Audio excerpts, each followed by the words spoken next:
नमस्कार, मैं Rakesh Kumar, assistant professor भगवान आदिनाथ कॉलेज ललितपुर से। और हम लोग बीएड सेकेंड ईयर का पेपर पढ़ रहे हैं। बीएड सेकेंड ईयर का फर्स्ट पेपर भारतीय शिक्षा के ऐतिहासिक परिप्रेक्ष्य, इसकी यूनिट सेकेंड पढ़ रहे हैं हम लोग। सॉरी, यूनिट फर्स्ट है ये। और मुस्लिम कालीन शिक्षा व्यवस्था इसको पढ़ रहे हैं हम लोगों ने। इसमें अभी तक वैदिक कालीन शिक्षा पढ़ा है, बौद्ध कालीन पढ़ा है, अब मुस्लिम कालीन शिक्षा इसको पढ़ रहे हैं। इसे भी 2 दिन से पढ़ रहे हैं, आज थर्ड डे है। तो इसमें हम लोग इसमें शिक्षा व्यवस्था में जानेंगे कि इसका कल 4 चीजें हम लोगों ने डिस्कस की थी। आज 5वीं हेडिंग से हम लोग इस पर चर्चा करते हैं शिक्षा व्यवस्था की। इसका 5वां पॉइंट है आपका अनुशासन, डिसिप्लिन। देखिए, मुस्लिम कालीन जो शिक्षा व्यवस्था थी, इसमें बड़ा कठोर अनुशासन इसमें रखा जाता था। बालकों को, अगर बालक अनुशासनहीनता करते थे तो बालकों को लात जूते मारे जाते थे, डंडे मारे जाते थे, बालकों को मुर्गा बनाया जाता था, उन्हें भूखा प्यासा रखते थे, उन्हें क्लास में देर तक खड़ा रखते थे। और कई एक बुक में ऐसा उल्लेख मिलता है कि अगर बच्चा ज्यादा अनुशासनहीनता करता था तो उसका एक हाथ और एक पैर से उसकी एक गांठ बांधकर खूंटी से टांग देते थे। इस तरह की भी इतना अनुशासन रखा जाता था। ठीक, अच्छा। और पुरस्कार भी दिया जाता था अगर कोई बच्चा अच्छा काम करता था, टीचर का दिया गया होमवर्क कर लेता था जल्दी, टीचर की आज्ञा मानता था, तो उसको पुरस्कार भी दिया जाता था। ठीक, नेक्स्ट इसका पॉइंट है शिक्षा का माध्यम। देखिए, शिक्षा का माध्यम इसमें अरबी फारसी भाषा थी। जो मकतब था, मकतब में अरबी कंपलसरी थी। और जो मुस्लिम बालक थे, मुस्लिम धर्म से संबंधित बालक थे, उनके लिए अरबी फारसी अनिवार्य विषय था। अरबी फारसी अनिवार्य रूप से उनको पढ़ाई जाती थी, क्योंकि जो इसमें कुरान और हदीस, जो मुस्लिम धर्म के धार्मिक ग्रंथ थे, धार्मिक शिक्षा भी दी जाती थी। तो ये धार्मिक ग्रंथ भी अधिकांशतः अरबी फारसी भाषा में होते थे। तो चूंकि उनके लिए अनिवार्य था कि वो इस भाषा को पढ़ें, सीखें और अपने धर्म संस्कृति की किताबों को जानें और अपनी धर्मों से जुड़ें। ठीक, नेक्स्ट था इसका परीक्षा प्रणाली। तो देखिए, इस समय कोई परीक्षा प्रणाली नहीं चलती थी। गुरुजी जो होते थे वह अपने स्टूडेंट से सेटिस्फाई हो जाते थे, उसके उत्तरों से संतुष्ट हो जाते थे।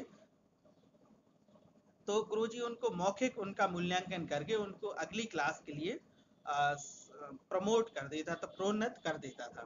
ठीक, और किसी विशिष्ट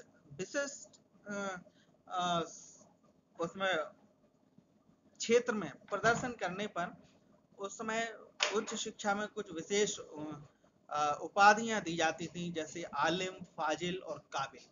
जो आलिम, इसको भी थोड़ा सा जान लीजिए। जो आलिम उपाधि थी, ये जो लोग धार्मिक शिक्षा जो थी, मुस्लिम धार्मिक शिक्षा थी, उसमें विशेष योग्यता जो रखते थे जो लोग, उन लोगों को आलिम कहा जाता था। ठीक, और जो लोग दर्शन और तर्कशास्त्र में विशेष योग्यता रखते थे, उनको इसमें फाजिल कहा जाता था। और जो लोग इसमें साहित्य में विशेष इंटरेस्ट रखते थे, विशेष इसमें ज्ञान रखते थे, ऐसे लोगों को इसमें काबिल कहा गया है। ठीक, नेक्स्ट है इसमें स्त्री शिक्षा।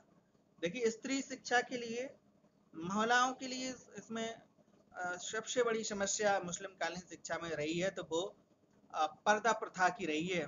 मुस्लिम कालीन शिक्षा में मुस्लिम लोग जो थे, महिलाओं को, लड़कियों को पर्दा अनिवार्य था। पर्दे को उसमें बुर्का कहा गया, बुर्का अनिवार्य था उनके लिए। बुर्के में महिलाएं रहती थी, और इस बुर्के की वजह से जो है महिलाओं को मकतब में, प्राइमरी शिक्षा में तो एडमिशन दिया जाता था, लेकिन उच्च शिक्षा बड़ी प्रतिबंधित थी। और लेकिन बाद में जो है कुछ उच्च घरानों के लिए महिलाओं को कुछ शिक्षा प्रोवाइड की गई। उच्च घराने, राजाओं की लड़कियां, शहजादियां, उच्च घरानों की महिलाएं, इन लोगों को शिक्षा कहीं कहीं पे इसमें उल्लेख मिलता है। जैसे हुमायूं की भतीजी सलीमा सुल्तान शायरी में विशेष योग्यता रखती थी। बाबर की बेटी गुलबदन बेगम ये एक लेखिका थी। शाहजहां बेगम, मुमताज महल और औरंगजेब की बेटी जहां आरा अरबी फारसी की ये विद्वान महिलाएं रही हैं। इन लोगों ने अरबी फारसी में अच्छा ज्ञान हासिल किया है। तो इस तरह से कुछ महिलाएं जो है इसमें इनको को शिक्षा प्रोवाइड की गई थी। ठीक है ना। तो आज के लिए इतना ही मैं समझता हूँ, और इसके बाद हम लोग कल डिस्कस करेंगे, कल चर्चा करेंगे। और एक और जो बड़ी वैश्विक स्तर की महामारी चल रही है, कोरोना वायरस कोविड-19, इससे हम लोग जरूर बचाव करें। लास्ट में बस मैं आप लोगों से निवेदन करना चाहूँगा कि इसका बचाव करें, घर से बाहर ना निकलें, और बहुत ही ज़रूरी हो तो घर से बाहर निकलें। और घर से बाहर से आप जैसे ही अंदर आएँ, बाहर से अंदर आएँ, तो सबसे पहले हाथ धोएं साबुन से, और उसके बाद ही घर में एंटर करें, बाकी चीज़ों को छुएं। आज के लिए इतना ही। धन्यवाद। नमस्कार।